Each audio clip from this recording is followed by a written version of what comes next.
Hello and welcome to my storybook cottage, children's storybook cottage today, where I'm currently taking care of my daughter's doll's house until she has room for it herself. Do you want to come and see it? It's really great.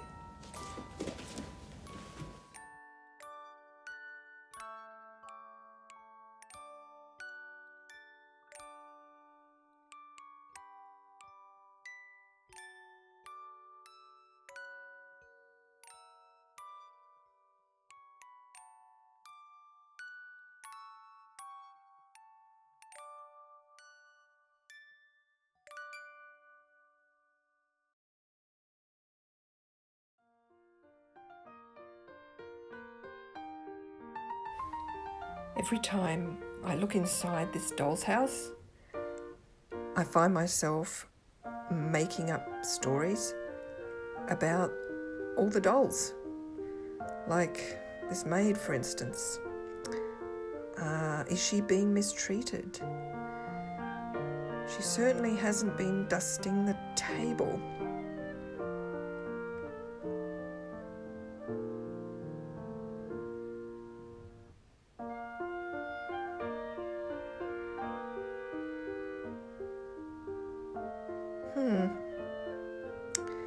I wonder where the baby's gone. Doesn't seem to be with his mum. He isn't out in the hallway either.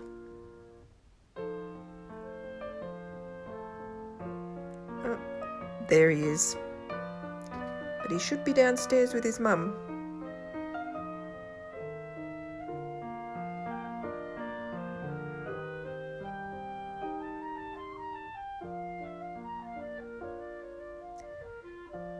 Playing with dolls like this is probably how I started on my path to writing novels, making up stories, writing stories down.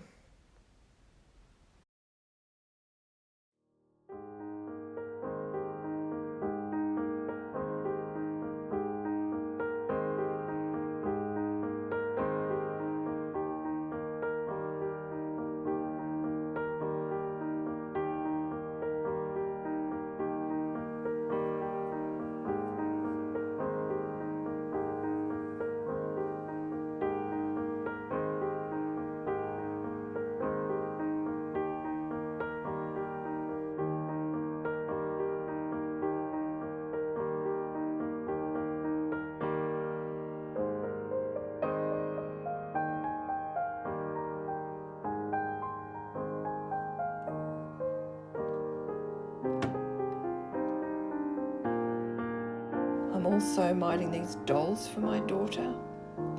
They're from Prince Edward Island and they're from the children's classic Anne of Green Gables. This is Anne of Green Gables. And this is her friend Diana. It's so beautiful. But not easy to play with. They're more display dolls.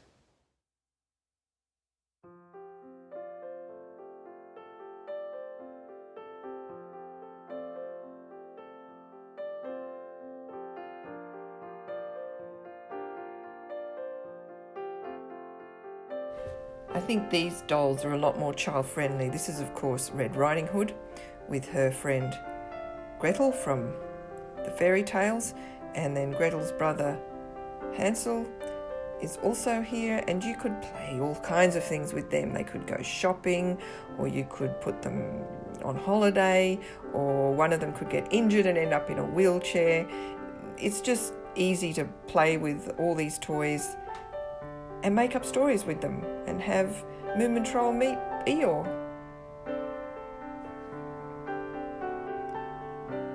As you can see, I'm also looking after a lot of my daughter's old books until she works out what she wants to do with them.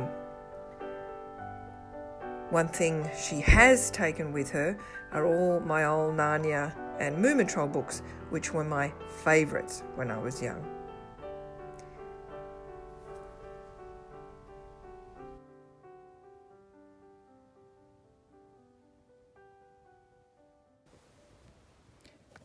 She left this one though. Sequel to the 101 Dalmatians, Starlight Barking. Always loved this book. She didn't take this one either.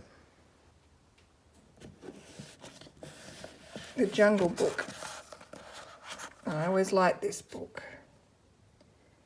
I preferred the movie though, the Disney movie. I think that movie had a big effect on me because if you look at Mowgli in that movie and then you look at my hero from the Pagan books, Pagan Kajuk, there's a definite similarity. Pagan is little and skinny and feisty, and he has lots of dark hair, and yeah, he's just a little bit like Mowgli. Aside from the Narnia books by C.S. Lewis, my favourite author when I was young was E. Nesbit. She was fantastic.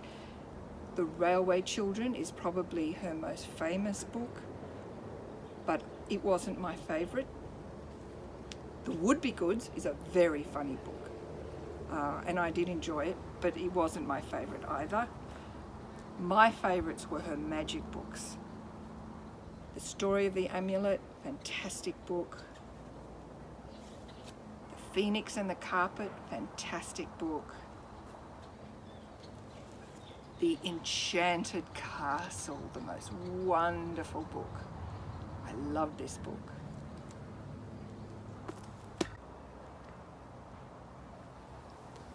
They always had the most wonderful pictures.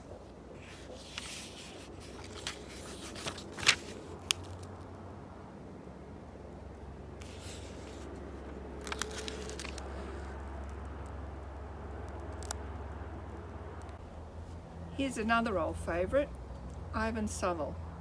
He's a great Australian children's writer, but he's out of fashion now. You hardly ever see him. These books all won awards, but nobody seems to read them anymore. Josh was very popular. I did like it.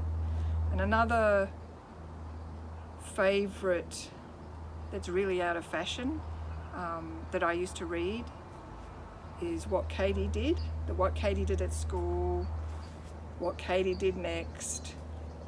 And another very famous author who's gone out of fashion was Noel Straightfield. Like this one's called The Painted Garden. All of those authors, they're out of fashion now, but you know, it's going to happen to all of us. All the big names now will probably go out of fashion because times change. You only have to look at this. This is the Daisy, or Cautionary Stories in Verse, adapted to the ideas of children from 4 to 8 years old.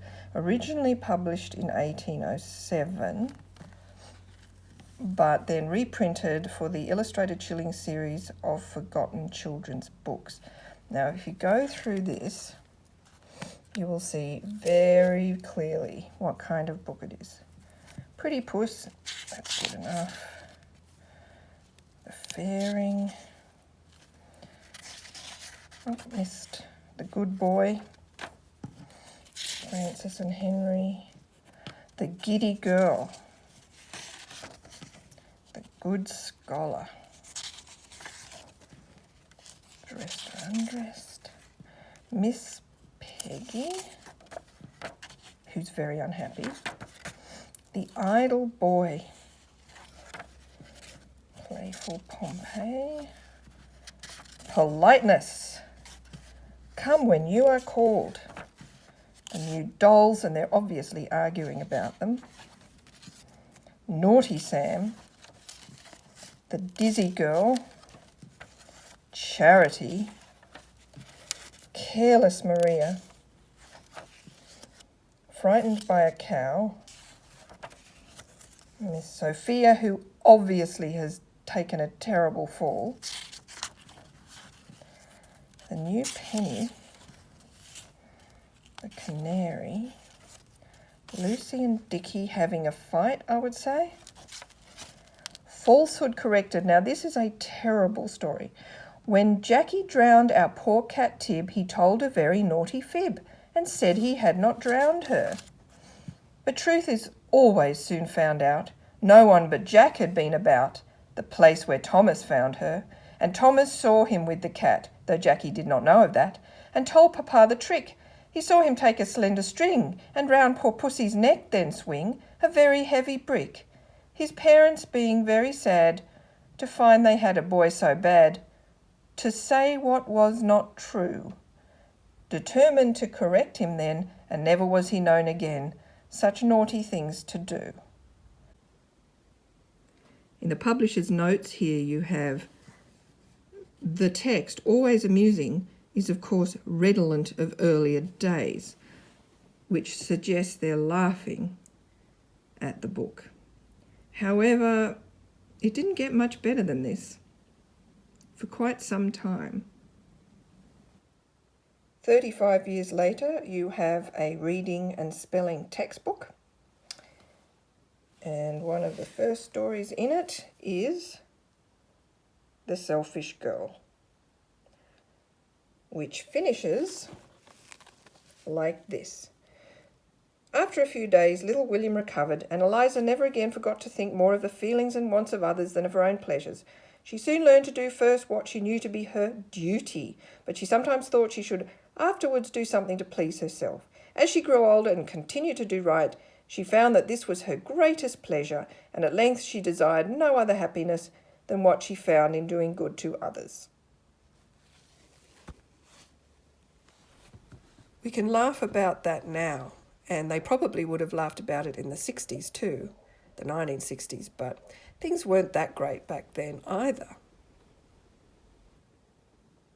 This is a children's school reader, first printed in 1963 and reprinted in 1970, I think, and it hasn't worn well, hasn't aged well. You can see Grandma comes to stay. And here is Grandma, said Father. Grandma is in the Viscount, said Bill. Here is the Plains, said Father. The Viscount, shouted Bill. The Viscount, shouted Peter. Grandma and Father are in the car. Bill, Peter, come here, shouted Father. A lot of shouting. Mother, Mother, here is Grandma, shouted Bill. The doll is for Sally, the fire engine is for Bill, the car is for Peter. Oh, thank you, Grandma, said Bill and Peter and Sally. Bill, Peter, Sally, come to bed, said Mother.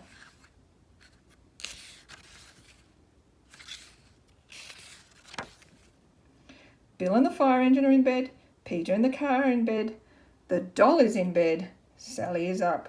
Naughty Sally. So, I mean, sexist, anyone? I love it though. It's so funny. However, even more do I love this, which I used to absolutely adore when I was young. It's a collection of Hans Christian Andersen stories, but I only used to get it when I was sick because it was a real treat. And you see, you open it up, and then you open it up again, and inside are all these lovely tiny little Hans Christian Andersen stories, most of which are absolutely miserable. Like The Little Match Girl, heartbreaking.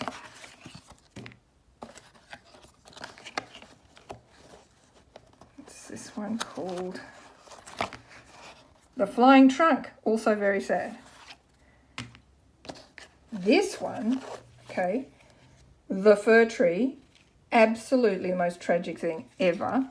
If you look at the last 2 pages, in this tiny little print. And the man came and chopped the tree up into small pieces. They made quite a heap. A great blaze flared up under the big copper, and the tree moaned so deeply that each moan was like a faint shot. The children were attracted by the sound made made a ring around the fire, gazed into it and shouted, "Bing, bang!" But at each explosion, which was a deep moan, the tree thought of a beautiful summer's day in the forest, or of a starry winter's night out there. It thought of Christmas Eve and of Humpty Dumpty, the only story it had ever heard and had been able to tell, and by now the tree was burnt to ashes. The boys played in the courtyard, and the youngest one wore on his breast the gold star which had decorated the tree on the happiest evening of its life. Now that was done with, and the tree was done with, and the story is done with, and that's what happens to all stories. Which, I mean, I guess that's true, but it's kind of a bit of a downer to be reading when you're sick. On the other hand, you can't protect children from everything. That's what I've found as a children's writer. I tend to write books that are a little bit dark, so I can introduce children to some of the tougher things in life in a controlled environment.